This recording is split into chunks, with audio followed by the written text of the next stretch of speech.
Hi dear friends, how are you. उम्मीद है आप सब अच्छे होंगे। और आज के इस वीडियो लेक्चर में हम क्लास 10th की इंग्लिश सेकंड बुक जिसका नाम फुटप्रिंट्स विदाउट फीट है, उसके 5th चैप्टर को, जिस चैप्टर का नाम भी है फुटप्रिंट्स विदाउट फीट, इसको कवर करने वाले हैं। तो आइए देखते हैं line wise Hindi explanation. The two boys started in surprise at the fresh muddy imprints of a pair of bare foot. दो लड़के नंगे पैरों के बने हुए ताजे कीचड़ सहित निशान को देखते हैं। यानी इस लाइन में बताया गया है कि दो लड़के आश्चर्यचकित हो जाते हैं जब वो कीचड़ से सने हुए पैरों के दो निशान को, चिन्ह को देखते हैं। What was a barefooted man doing on the step of a house? नंगे पैर वाला व्यक्ति उस घर की सीढ़ियों पर क्या कर रहा था? In the middle of London, London शहर के बीच में। And where was the man? और वह आदमी कहाँ था? As they gazed, जैसा कि वह देखते रहे, गेज मतलब निहारना, लगातार देखते रहना होता है। तो एज दे गेज, जैसे कि वो लगातार देखते रहे, और एक remarkable sight met their eyes, अचानक एक उल्लेखनीय दृश्य उसके सामने, उनकी आंखों के सामने प्रकट हुआ। अ fresh foot mark appeared from nowhere, न जाने कहाँ से एक ताज़ा पैरों का निशान प्रकट होता जा रहा था। फर्दर फुटप्रिंट्स फॉलोड, और यह पैरों का निशान आगे बढ़ता जा रहा था। वन आफ्टर अनदर, एक के बाद एक पैरों का निशान बनता जा रहा था। Descending the steps and progressing down the street, सीढ़ियों से नीचे उतरते हुए और गली की तरफ आगे बढ़ते हुए। The boys followed fascinated until the muddy impressions became फेंटर and फेंटर, लड़के तब तक पीछा कर, आश्चर्यचकित होकर तब तक पीछा करते रहे जब तक कि पैरों के निशान फेंटर यानी समाप्त न हो गए या कम होते चले गए। And at last disappear all together, और अंत में पूरी तरह से समाप्त हो गए। The explanation of the mystery was really simple enough, और इस रहस्य का एक्सप्लेनेशन बहुत ही आसान है। The bewildered boys had been following a scientist, वो परेशान लड़के, वो भ्रमित लड़के या कंफ्यूज लड़के एक साइंटिस्ट का पीछा कर रहे थे। Who had just discovered how to make human body transparent, जिसने यह खोज किया था कि किस तरह से मनुष्य की बॉडी को ट्रांसपेरेंट, पारदर्शी बनाया जाए। Griffin the scientist had carried out experiment after experiment, Griffin scientist ने, यानी साइंटिस्ट का नाम ग्रिफिन था, उसने एक्सपेरिमेंट के बाद एक्सपेरिमेंट यानी लगातार एक्सपेरिमेंट किया। To prove that human body could become invisible, यह दिखाने के लिए, यह सिद्ध करने के लिए कि मनुष्य की बॉडी, मनुष्य का शरीर अदृश्य हो सकता है, इनविजिबल यानी अदृश्य। Finally he swallowed certain rare drugs, अंत में उसने कुछ दुर्लभ दवाइयाँ निगल ली, खा लिया उनको। And his body became as transparent as sheet of glass, और उसकी बॉडी ऐसे ट्रांसपेरेंट यानी पारदर्शी हो गई जैसे कि शीशे का कोई सीट हो। Though it also remained as solid as glass, और यद्यपि यह उतना ही सख्त, उतना ही सॉलिड था जितना कि एक ग्लास होता है। तो उम्मीद है समझ में आई होगी। यानी यहाँ पे बताया गया है कि जो ग्रिफिन साइंटिस्ट थे वो लगातार प्रयोग के बाद प्रयोग करते गए जिससे कि मनुष्य की बॉडी को इनविजिबल बनाया जा सके, और अंत में उसने जो कि कुछ दवाइयाँ खा ली, उसके बाद में उसकी बॉडी पूरी तरह से एक शीशे की तरह ट्रांसपेरेंट हो गई, पारदर्शी हो गई, और वह ऐसी सख्त भी थी, ऐसी सॉलिड भी थी जैसे कि शीशा होता है। आगे देखते हैं हम लोग। ब्रिलियंट साइंटिस्ट दो he was, Griffin was rather a lawless person, यद्यपि वह साइंटिस्ट था फिर भी वह लॉलेस पर्सन था। लॉलेस पर्सन यानी उसको नियम कानून का कोई केयर नहीं था, वो नियम कानून से कभी भी नहीं चलता था, कभी नियम कानून को फॉलो नहीं करता था। इस लैंडलॉर्ड डिसलाइक हिम, उसका मालिक उसे नापसंद करता था। And tried to eject him, और उसे अपने यहाँ से निकाल देना चाहता था। In revenge Griffin set fire to the house, इसके बदले में ग्रिफिन ने उसके घर में आग लगा दी। To get away without being seen he had to remove his clothes, और बिना दिखाई दिए ही भाग जाने के लिए उसे अपने कपड़े भी उतारने पड़े। यानी एक बार ऐसा हुआ कि उसका मालिक जो था वह जो है कि बहुत ही परेशान था उससे, वह उसको निकाल देना चाहता था घर से। अब इसलिए उसने ग्रिफिन ने बदला लिया। किस तरह से बदला लिया उसने कि उसके घर में आग लगा दी, यानी अपने मकान मालिक के घर में आग लगा दी। अब क्या था, अगर वो कपड़े पहन लेता तो उसकी बॉडी कपड़े के माध्यम से, वो बॉडी तो नहीं दिखती लेकिन कपड़ा दिखता, तो ऐसे पता चल जाता कि कोई न कोई व्यक्ति है। इसलिए क्या हुआ, अब वो उसने अपने सारे कपड़े उतार फेंक दिए और उसके बाद में उसकी बॉडी फिर से अदृश्य, यानी कपड़े की वजह से वो पता चलता था। अभी कपड़े नहीं उसके बॉडी पे तो अभी पता नहीं चलता वो कौन है, वो पूरी तरह शीशे की तरह पारदर्शी था। Thus it was that he became a homeless wanderer without clothes, without money, and quite invisible until he happened to step in some mud and left footprints as he walked. इस तरह से वह होमलेस यानी बेघर, wanderer बेघर यानी क्या बोलते हैं, बेघर घुमक्कड़ बन गया। घुमक्कड़ यानी घूमने वाला। विदाउट क्लोथ्स बिना कपड़े के, विदाउट मनी बिना मनी के, एंड क्वाइट इनविजिबल और पूरी तरह से अदृश्य हो गया। Until he happen to step in some mud, जब तक कि उसका पैर कुछ कीचड़ में न पड़ गया हो। And left footprints as he walked, और जैसे ही वो आगे बढ़ता था पैरों के निशान बनते चले जाते थे। यानी जैसे ही वो अपने मालिक के घर से आग लगाकर भागना चाहा तो भागते भागते अचानक क्या हुआ, उसका पैर जो है कि कीचड़ में चला जाता है, और कीचड़ में चलने के बाद में जो है कि वह कीचड़ चूँकि उसके पैरों में लगा हुआ था, तो वह जैसे ही आगे बढ़ता था तो वो कीचड़ जो है कि रोड पर या जहाँ कहीं भी चलता था वो लगते जाते थे, और उस पता चलता था कि कोई व्यक्ति चल रहा है, लेकिन ये पता नहीं चल पाता था कौन व्यक्ति। क्योंकि वो तो अदृश्य हो गया था, और जो पैरों के निशान जिसमें मिट्टी लगी हुई थी, पैरों के निशान जो थे वो ज़मीन पर पड़ते थे, जहाँ चलता था वहाँ पड़ते थे, तो पता चल जाता था कि कोई व्यक्ति चल रहा है। चलिए समझ में आया, आगे बढ़ते हैं। He escaped easily enough from the boys who followed his footprints in London. अब वह बड़ी आसानी से उन लड़कों की नज़र से बच निकला जो लंदन में उसका पीछा कर रहे थे। But his adventures were by no means over, लेकिन उसके साहसिक कार्य या उसकी समस्याएं अभी, उस साइंटिस्ट की समस्याएं अभी समाप्त नहीं हुई। He had chosen a bad time of year to wander about London without clothes. क्योंकि उसने वर्ष का सबसे बुरा समय, सबसे ठंडा समय चुना था जिसमें उसको लंदन में बिना कपड़े के घूमना पड़ा।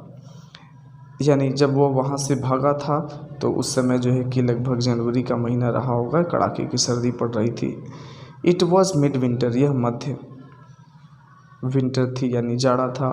The air was bitterly cold and he could not do without clothes, हवा बहुत ही सर्द चल रही थी और वह बिना कपड़े के नहीं रह सकता था।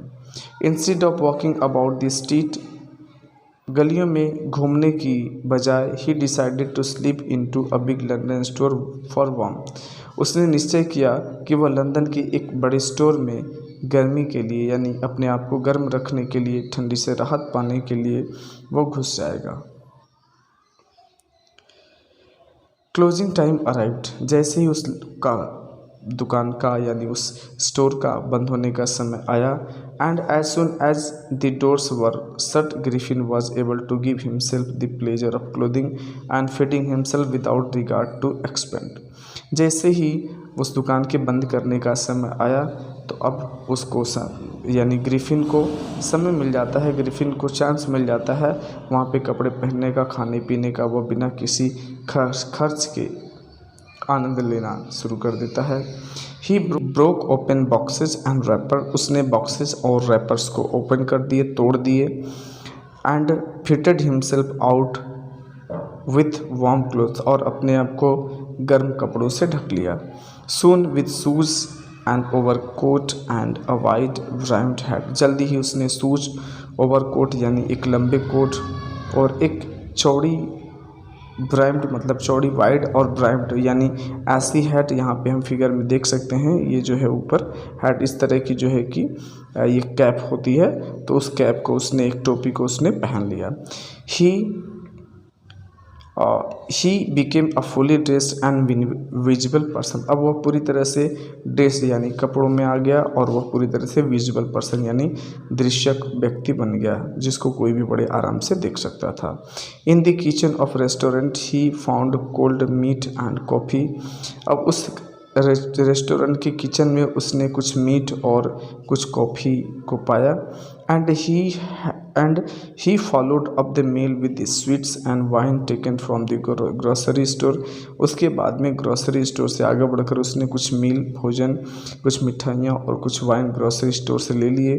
Finally he settle down to sleep on a pile of quilts. उसके बाद में यानी सारी चीज़ों का एंजॉय करने के बाद, खाने पीने के बाद, वह उसी में जो रजाई गद्दे पड़े हुए थे उस पर जो है कि वह सोने के लिए लेट गया। If only Griffin had manage to wake up in good time all might have been well. और अभी क्या होता है, अगर वो ग्रिफिन सही समय पे जग गया होता, उठ गया होता, तो सब कुछ अच्छा रहा होता। यानी वह रात को सोया और सुबह में जल्दी उठ नहीं पाया। इस तरह की समस्याएं हुई उसके साथ। फिर आगे क्या होता है देखते हैं। As he ate it was he did not wake up until the assistant were already arriving next morning. वह तब तक नहीं जगा जब तक कि असिस्टेंट यानी उस स्टोर के असिस्टेंट, उसमें काम करने वाले, अगली सुबह आ नहीं गए। व्हेन ही सा a couple of them approaching.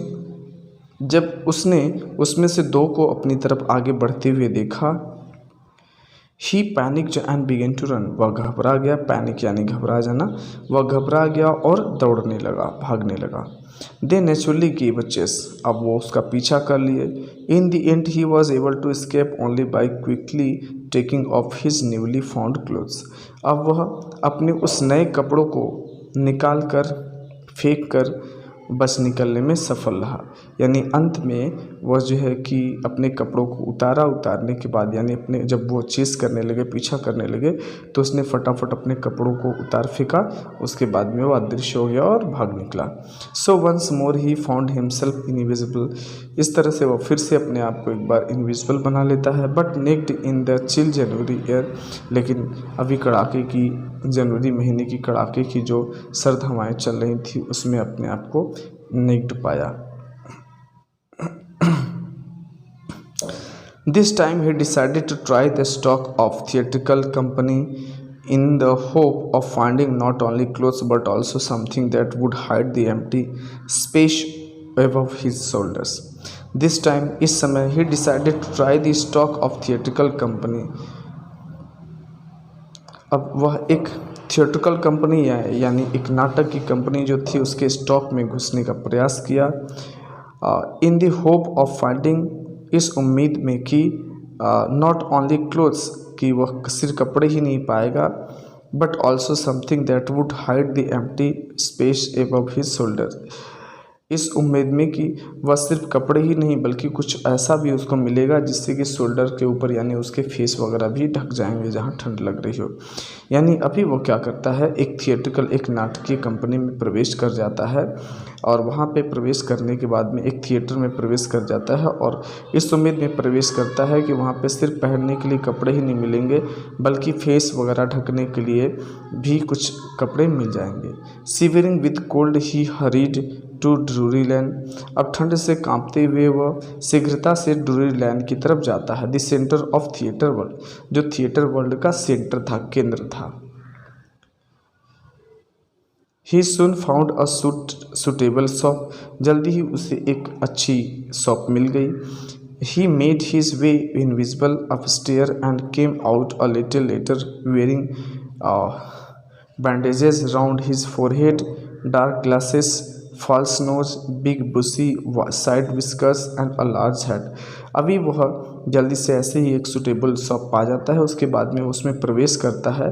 अब यानी जब जा रहा था उसमें तो वह जो है कि इनविजिबल था, अदृश्य था, लेकिन थोड़ी ही देर बाद वहाँ से वह जो है कि वेयरिंग बैंडेज को बांधकर अपने यानी सिर पे कुछ एक कपड़े लपेट लेता है, डार्क ग्लासेस और आँखों के लिए एक काला चश्मा पहन लेता है, फॉल्स नोज यानी उसमें जितनी भी चीज़ रखी हुई थी एक्टिंग की सबको पहन लेता है। फॉल्स नोज नकली नाक लगा लेता है, बिग बुशी साइड विस्कर्स, उसके बाद में बड़ी बड़ी मूछें लगा लेता है, एंड अ लार्ज हैट, और उसके बाद में एक लार्ज हैट, एक लंबी टोपी, एक बड़ी सी टोपी लगा लेता है। To escape without being seen, बिना दिखाई दिए निकल जाने के लिए he callously attack the shopkeeper from behind, पीछे से उस शॉपकीपर पर तेजी से प्रहार कर देता है, आक्रमण कर देता है। After which he robbed him, इसके बाद वह उस व्यक्ति को लूट लेता है, यानी उस दुकानदार को लूट लेता है। All the money he could find, जितने भी पैसे उसको वहाँ मिलते हैं। यानी वह क्या करता है, जब वह कपड़े पहनकर रेडी होकर बाहर निकलता है तो बच निकलने के लिए वह उस शॉपकीपर पर प्रहार कर देता है, उसके बाद में जितने भी पैसे उसके पास होते हैं लूट लेता है और भाग जाता है।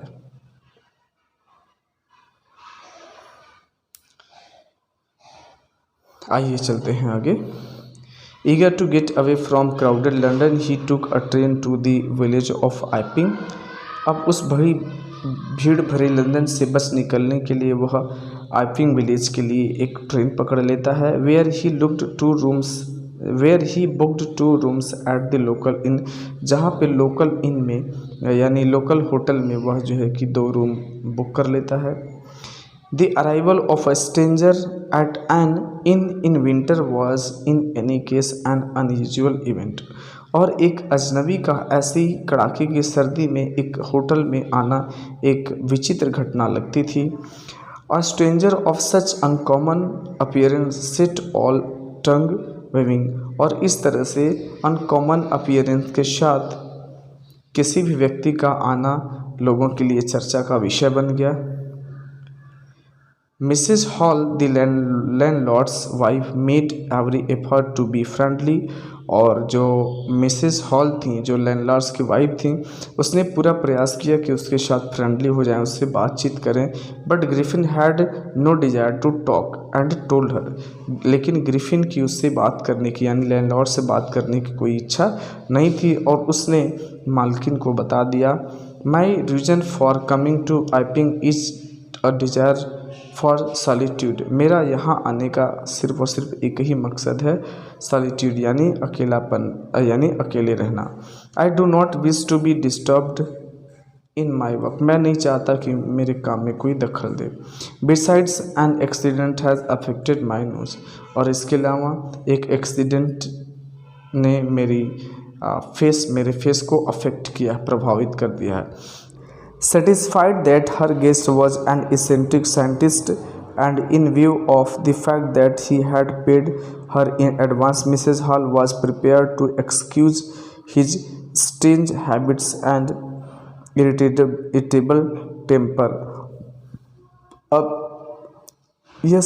इस बात से संतुष्ट होते हुए कि उनका गेस्ट यानी जो रूम में रहने के लिए आया हुआ है वह एक सन की, इसेंट्रिक का मतलब पागल टाइप का, सन की टाइप का आदमी होता है, व्यक्ति होता है। तो and in view of the fact that he had paid her in advance, और इसलिए कि उसने एडवांस में भी पे कर दिए थे, यानी पहले ही उसने जो है कि किराए जो थे वो पे कर दिए थे।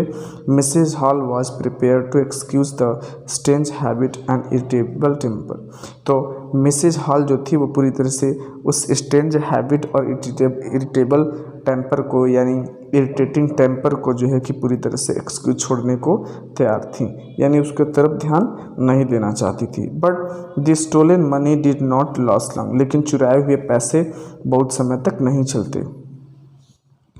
अब हमें कमेंट में बताएंगे कि ये पैसे उसने कहाँ से चुराए थे और कैसे चुराए थे उसने। आपको अभी मैंने बताया था ऊपर वाले पैराग्राफ में हम लोगों ने डिस्कशन किया था, याद है तो आप बताइएगा, आंसर करिएगा। फिर से मैं क्वेश्चन रिपीट कर देता हूँ, पैसे उसने कहाँ से चुराए थे और कैसे चुराए थे। And presently Griffin had to admit that he had no more ready cash, और जल्द ही ग्रिफिन को यह स्वीकार करना पड़ा कि उसके पास और अधिक कैश नहीं है।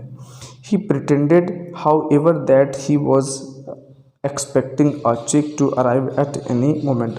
अब उसके पास पैसे नहीं थे तो उसने बहाना यह किया कि उसके पास जल्दी ही कुछ चेक आने वाले हैं, किसी भी क्षण चेक आ सकते हैं। यानी चेक यानी पैसों का जो चेक होता है उसकी बात हो रही है। Shortly afterwards a curious episode आकर, उसी के ठीक बाद एक विचित्र घटना घट जाती है। Very early in the morning a clergyman and his wife were awaken by noises in the study. अब एक क्लर्जीमैन यानी जो चर्च के पादरी होते हैं, जो चर्च के पुरोहित लोग होते हैं, वो और उनकी पत्नी जग जाते हैं। कैसे? By noises in the study room में जो नॉइजेज होती हैं, यानी अचानक उनके स्टडी रूम में क्लर्जीमैन और उनकी वाइफ जो है कि उनकी नींद खुल जाती है जब वो जो है कि स्टडी रूम में नॉइजेज सुनते हैं, यानी कुछ आवाज़ सुनते हैं। क्रीपिंग डाउनस्टेयर्स, नीचे आते हुए, they heard the chink of money being taking from the clergyman's desk. नीचे आते हुए वो सुनते हैं कि उनके क्लर्जीमैन के डेस्क से कोई पैसे को चिंक यानी काउंट कर रहा है, गिन रहा है, निकाल रहा है।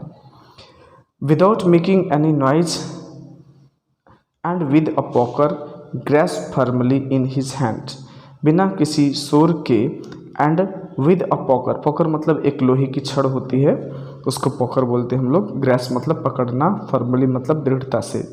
तो विदाउट मेकिंग एनी नॉइज, बिना किसी शोर शराबा के, with a poker grasps firmly in his hand, लोहे की एक छड़ को अपने हाथों में पकड़े हुए, the clergyman flung open the door, clergyman ने धक्का देकर उस दरवाजे को खोल दिया और आवाज़ लगाई, सरेंडर, यानी सरेंडर कर दो।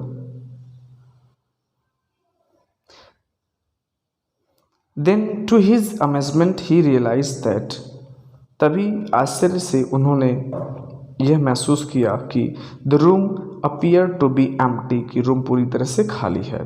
ही and his wife looked under the desk, वह और उसकी पत्नी दोनों ने डेस्क के नीचे देखा, एंड बिहाइंड द कर्टन्स, पर्दे के पीछे देखा, and even up the chimney, और चिमनी पे भी देखा।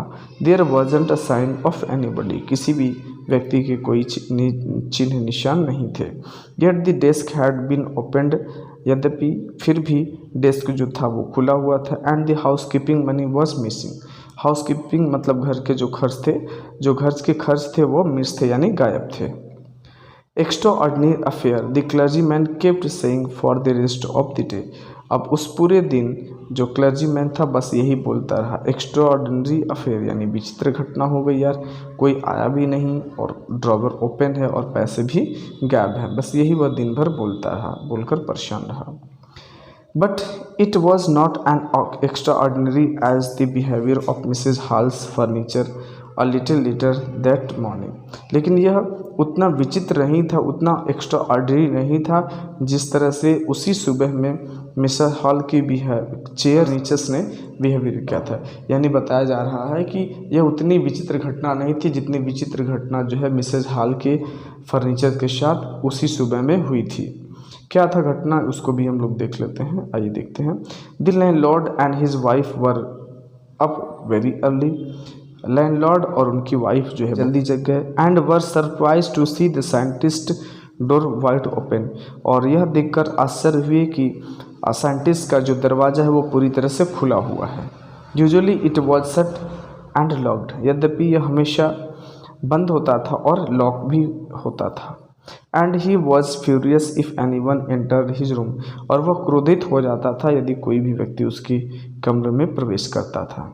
The opportunity seemed to too to be missed, अब यह अपॉर्चुनिटी इतनी अच्छी थी कि रूम में झांकने के लिए बहुत ही अच्छा था, यानी उस अवसर को, ये अपॉर्चुनिटी यानी अवसर इतना अच्छा था कि इसको मिस नहीं किया जा सकता था। ये सेंटेंस बनेगा और इसकी हिंदी ऐसे होगी कि अपॉर्चुनिटी यानी अवसर इतना अच्छा था कि उसको छोड़ना उचित नहीं था। दे पिप्ड राउंड द डोर, वो उस दरवाजे के अंदर झांकते हैं। सा नोबडी, कोई नहीं दिखाई देता। एंड डिसाइडेड टू इन्वेस्टिगेट, और फिर निश्चय करते हैं कि वो अंदर इन्वेस्टिगेट करेंगे यानी छानबीन करेंगे। बेड क्लोथ्स वर कोल्ड, यानी जो बेड क्लोथ्स उसके जो ठंडे पड़े हुए थे उससे ये पता चल रहा था कि वो बहुत पहले ही जग चुका था। And stranger still the clothes and bandage that were always were lying about the room, और स्ट्रेंजर जो कपड़े हमेशा बैंडेज और जो कैप वगैरह जो कपड़े पहना करता था हमेशा, वो उधर उसके रूम में ही इधर उधर बिखरे पड़े हुए थे। All of a sudden Mrs. Hall heard a snip close to her ear. अचानक मिसेस हॉल अपने कान के पास कुछ आवाज़ सुनते हैं। स्निंग मतलब सूंघने की आवाज़, स्मेल करने की आवाज़। A moment later the hat on the bedpost leapt up and dashed itself into her face. अचानक जो है कि वो जो बेड पोस्ट पे वो कैप रखी हुई थी, हैट रखी हुई थी, वो अचानक उछलती है और मिसेस हॉल के चेहरे पे जा लगती है, यानी वह उस कमरे में प्रकट हो जाता है। वो अदृश्य है, यानी बिना कपड़े के है तो वह अदृश्य हो गया है, इसलिए वह क्या करता है इनको पता नहीं चलता और कैप खींचकर, हैट जो होती है उसको खींचकर उनको मिसेस हॉल के चेहरे पे मार देता है। Then the bedroom chairs became alive, उसके बाद में बेडरूम की जो चेयर्स थी वो भी अलाइव हो जाती हैं, यानी सजी हो जाती हैं। ऐसा लगता है कि वो हिलने डुलने लगती हैं, चलने लगती हैं। Sir springing into the air, यानी हवा में उछलते हुए वह जो है कि इनकी तरफ आगे बढ़ती हैं, चेयर इनकी तरफ, मिसेस हॉल की तरफ आगे बढ़ती हैं। As she and her husband turn away in the terror, जैसे ही वह मिसेस हॉल और उनके हस्बैंड डर से जो है कि मुड़ते हैं, the extraordinary chair push them both out of the room and then appear to slam the lock the door after them. अब जैसे टर्न होते हैं, मुड़ते हैं, तभी एक अजीब घटना होती है कि चेयर क्या करती है, उन दोनों को पुश कर देती है, दरवाजे से धक्का देकर बाहर निकाल देती है और दरवाज़ा बंद हो जाता है। यानी वो साइंटिस्ट ही है, वो कुर्सी के साथ जो है कि इन लोगों को ढकेल रहा है, कुर्सी से उन लोगों को ढकेल रहा है और वो अदृश्य है, इसलिए कुछ पता नहीं चला। जैसे वो दोनों बाहर चले जाते हैं तो वो दरवाजे को खींचकर जोर से बंद कर देता है और लॉक भी कर देता है।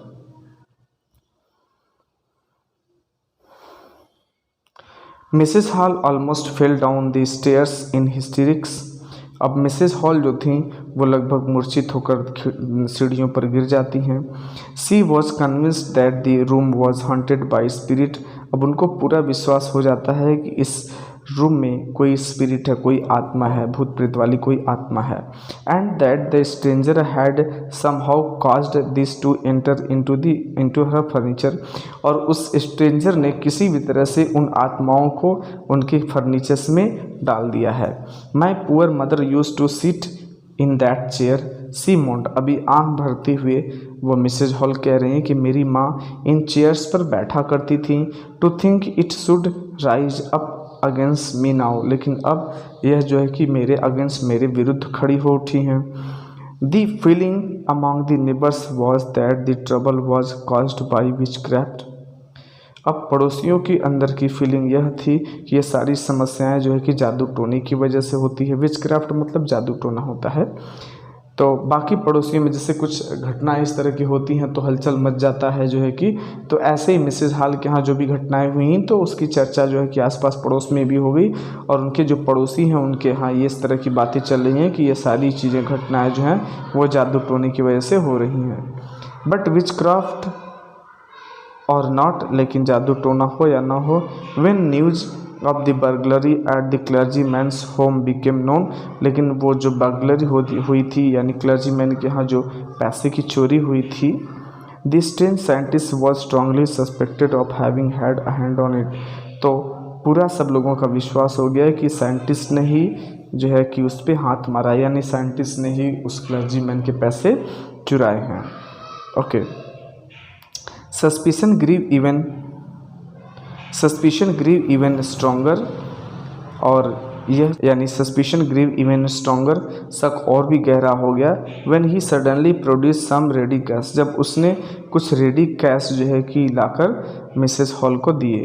दो he had admitted not long before that he had no money, यद्यपि कुछ ही समय पहले उसने यह स्वीकार किया था कि उसके पास कोई पैसे नहीं है, लेकिन अभी वो इतने पैसे लाकर दे रहा है। इससे लोगों का शक और भी गहरा हो जाता है, पक्का हो जाता है कि क्लर्जी मैन के जो पैसे थे उसने साइंटिस्ट ने ही चुराए थे। आइए आगे देखते हैं।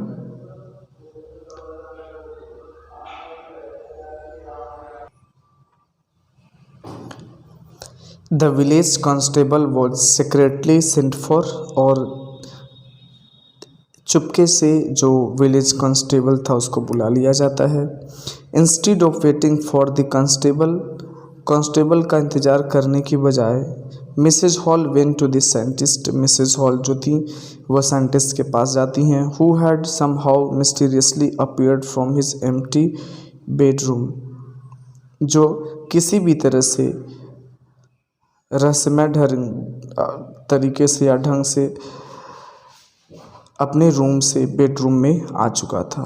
आई want to know what you have been doing to my chairs upstair, तो ये कह रही हैं कि तुम अपस्टेयर सीढ़ियों के ऊपर जो मेरी चेयर रखी हुई हैं उनके साथ तुम क्या कर रहे थे। सी डिमांडेड, उन्होंने ऐसा पूछा। And I want to know how it is you came out of an empty room and how you entered a locked room, अब तुम एक एम्प्टी खाली रूम से कैसे बाहर आ जाते हो और उसके बाद में तुम लॉक रूम में कैसे एंटर कर जाते हो, मुझे जानना है। यानी वो मिसेज हॉल जो थी वो पूछ रही हैं, साइंटिस्ट से कह रही हैं कि तुम ऊपर मेरी सीढ़ियों पर मेरी चेयर के साथ क्या कर रहे थे, और मुझे पता नहीं चल रहा है कि तुम किस तरह से एम्प्टी रूम में घुस जाते हो और उसके बाद में जो है कि तुम लॉक्ड रूम में अंदर प्रवेश कर जाते हो। आइए आगे देखते हैं। The scientist was always quick temper and now he became furious, और जैसा कि हम जानते हैं कि जो साइंटिस्ट था वो गर्म दिमाग का था, हमेशा क्विक टेम्पर में रहता था, इसलिए वो तुरंत गुस्सा हो गया। यू डोंट अंडरस्टैंड हु और what I am, he shouted. Very well I shall show you, तभी वह चिल्लाकर गुस्सा होकर बोलता है, तुम्हें पता नहीं मैं कौन हूँ और मैं क्या हूँ, मैं तुम्हें अभी बता देता हूँ। Suddenly he threw off bandage, whiskers, spectacles and even nose, अचानक वह बैंडेज, विस्कर्स, स्पेक्टेकल्स और नोज यानी जो चीज़ें उसने पहनी हुई थी सारी चीज़ें निकाल कर फेंक देता है। It took him only a minute to do this, ऐसा करने में उसको सिर्फ 1 मिनट लगते हैं। The horrified people in the bar found themselves staring at a headless man, अब सारे लोग उस हेडलेस मैन को स्टेयरिंग करते हुए हॉरिफाइड होते हैं।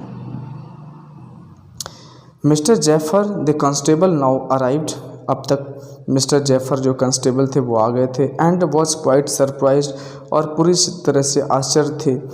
To find that he had to arrest a man without head, कि उन्हें एक बिना सिर वाले आदमी को अरेस्ट करना है।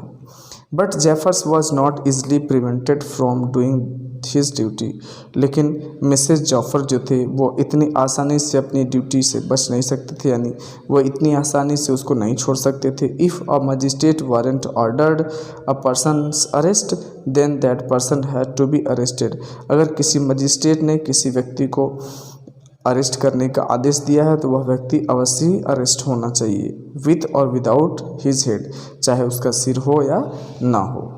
There followed a remarkable scene as the policeman tried to get hold of a man who was becoming more and more invisible as he threw off one garment after another. अब इस घटनाएं और भी, यह जो दृश्य था और भी बढ़ता जा रहा था और भी रिमार्केबल होता जा रहा था। जैसे ही पुलिसमैन ने उसे पकड़ने का प्रयास किया, वह व्यक्ति एक एक कपड़े को, यानी साइंटिस्ट अपने एक एक कपड़े को उतारता फेंकता जाता और जो है कि वो इनविजिबल होता चला जाता था। Finally a shirt flew into the air, अंत में उसने शर्ट भी अपनी निकाल कर हवा में उछाल दी। And the constable found himself struggling with someone who could not see, अब अंत में पुलिस ने यानी कांस्टेबल ने अपने आप को एक ऐसे व्यक्ति से स्ट्रगल करते हुए पाया जिसको वो नहीं देख सकता। Some people try to help him, कुछ लोगों ने उसे बचाने का प्रयास किया, but found themselves hit by blows that seem to come from nowhere, लेकिन अचानक उनको भी, जो बचाने का प्रयास करते थे, उनको भी ब्लोज यानी मुक्के मारता और जो है कि जो पता नहीं चल रहे थे कि किधर से कहाँ से लग रहे हैं उसको, क्योंकि इस समय तक वो अपने पूरे कपड़े उतार दिया होता है और पूरी तरह से इनविजिबल हो जाता है।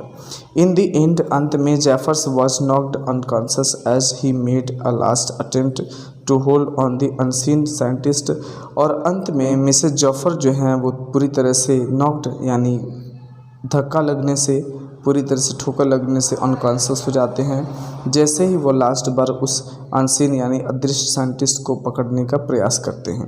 There were nervous excited cries hold him, तभी अचानक नर्वस एक्साइटेड क्राइज, अचानक एक आवाज़ आती है, होल्ड हिम, उसे पकड़ लो, बट दिस वॉज